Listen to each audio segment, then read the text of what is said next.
раздачу нам поменяли. У нас вся посуда новая, стаканы, все у нас новые. Условия очень хорошие.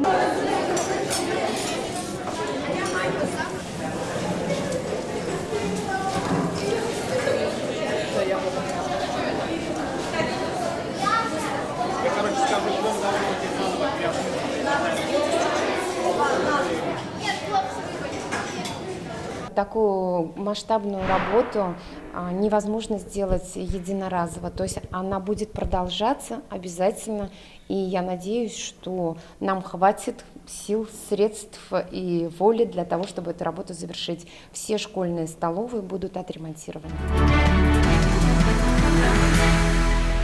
Закажи рекламу на ТНВ. Телефон в Казани 5 705 100.